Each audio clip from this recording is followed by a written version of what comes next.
còn được gọi là thảo nguyên hoặc đồng cỏ Á Âu, là một khu vực rộng lớn kéo dài từ phía đông của châu Âu đến miền Bắc Trung Quốc và Mông Cổ.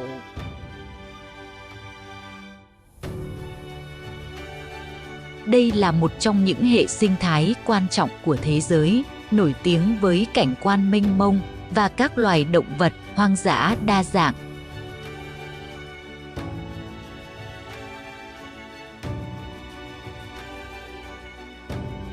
Ngoài ra, vùng đồng cỏ Tây Á cũng nổi tiếng với các nguồn tài nguyên thiên nhiên, đặc biệt là dầu mỏ, và có tầm quan trọng chiến lược trong chính trị và kinh tế toàn cầu.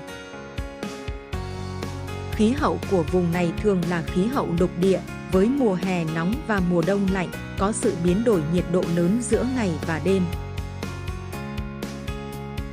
Các loài động vật phổ biến ở đây bao gồm linh dương, cáo, sói và nhiều loài chim.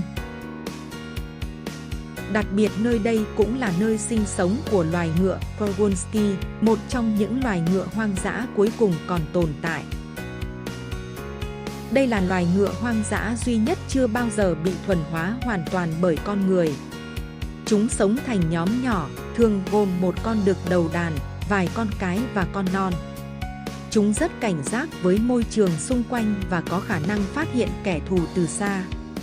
Khi bị đe dọa, cả đàn sẽ tập trung lại, với con đực đầu đàn đứng ra bảo vệ các con cái và con non. Đối nghịch với loài ngựa Przewalski là loài ngựa vằn, chúng thường sống thành đàn lớn, với số lượng thành viên từ vài chục đến vài trăm con. Đặc điểm nhận biết ở chúng là những vẹt vằn trắng, đen vô cùng bắt mắt. Các vẹt này giúp chúng ngụy trang tránh được trách được cặp mắt dòm ngó của kẻ thù, như sư tử, báo và các loài động vật ăn thịt khác. Loài ngựa vằn này thường di chuyển theo mùa để tìm kiếm thức ăn và nước uống.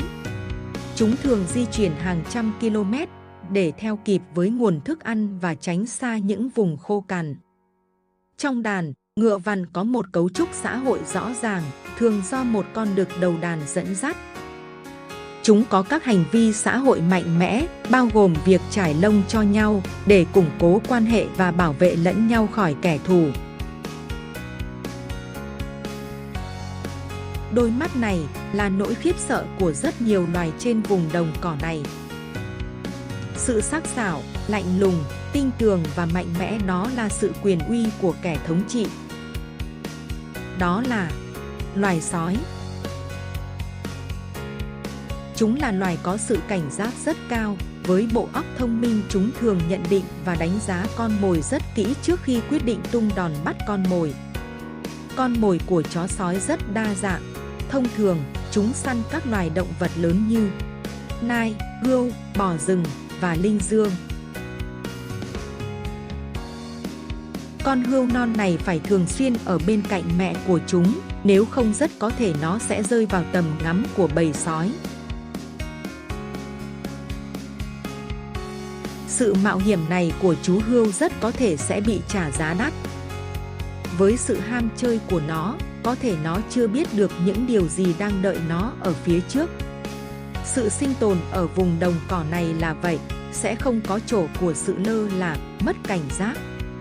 Một giây lơ là sẽ khiến chúng mất đi sự sống vĩnh viễn.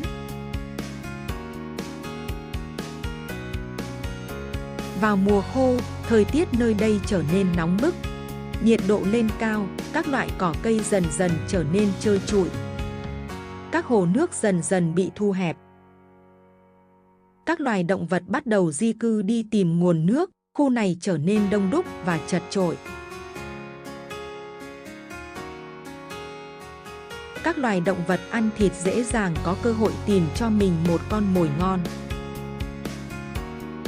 Loài linh miêu cũng đến đây để tìm kiếm vận may cho mình, con mồi mà nó nhắm đến là các loài thú nhỏ hoặc chim, chuột đất.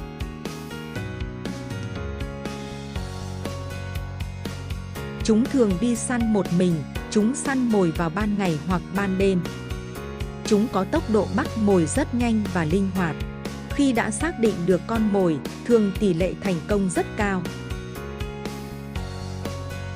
Khi chúng đã có một bữa ăn no, chúng sẽ nằm thư giãn, tận hưởng cuộc sống thanh bình của chúng. Mùa sinh sản của linh miêu thường diễn ra vào cuối mùa đông hoặc đầu mùa xuân. Con cái sẽ mang thai khoảng 2 đến 3 tháng và sinh ra từ 1 đến 4 con non. Khác với các loài thú ăn thịt khác, vùng đồng cỏ này còn có nhiều loài động vật nhỏ mà thực đơn ăn của chúng là các loại hạt và côn trùng. Đó là loài sóc. Loài sóc có mặt tất cả các vùng lãnh thổ trên thế giới, ở vùng đồng cỏ này chúng cũng có mặt. Chúng phong phú về chủng loại và có đẹp đa dạng về hình thể. Sóc là loài hoạt động ban ngày, với thời gian hoạt động chủ yếu vào sáng sớm và buổi chiều. Chúng thường nghỉ ngơi vào giữa ngày khi trời quá nóng. Một số loài sóc như sóc đồng cỏ có tập tính sống theo bầy đàn và có các mối quan hệ xã hội phức tạp. Chúng giao tiếp với nhau qua các âm thanh khác nhau và cử chỉ để cảnh báo nguy hiểm hoặc tìm kiếm bạn tình.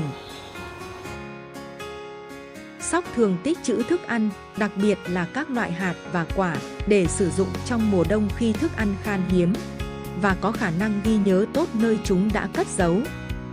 Chúng thường giấu thức ăn trong nhiều chỗ khác nhau để giảm nguy cơ mất mát do các loài khác ăn cắp. Nhưng thật không may cho chú sóc này đã có kẻ theo dõi và biết được vị trí giấu thức ăn nó và đã đánh cắp nó.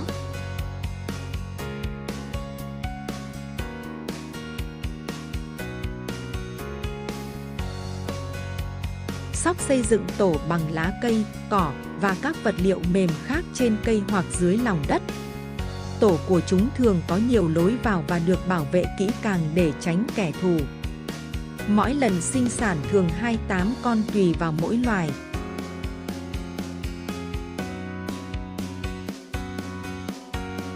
Khu vực đồng cỏ Tây Á không chỉ là một vùng đất có giá trị về mặt tự nhiên mà còn có ý nghĩa lịch sử và văn hóa sâu sắc, đóng vai trò quan trọng trong sự phát triển của nhiều nền văn minh lớn.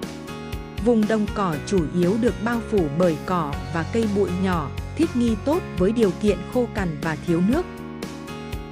Vùng đồng cỏ đóng vai trò quan trọng trong hệ sinh thái toàn cầu, cung cấp thức ăn, môi trường sống cho nhiều loài sinh vật và hỗ trợ sản xuất nông nghiệp.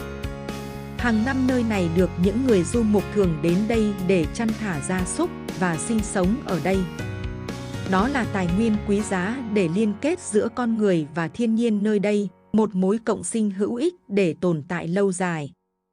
Cảm ơn các bạn đã theo dõi video của kênh Du Mục. Nếu các bạn thấy video hay, hãy đăng ký kênh và một like để kênh có động lực phát triển nhé. Xin chào và hẹn gặp lại!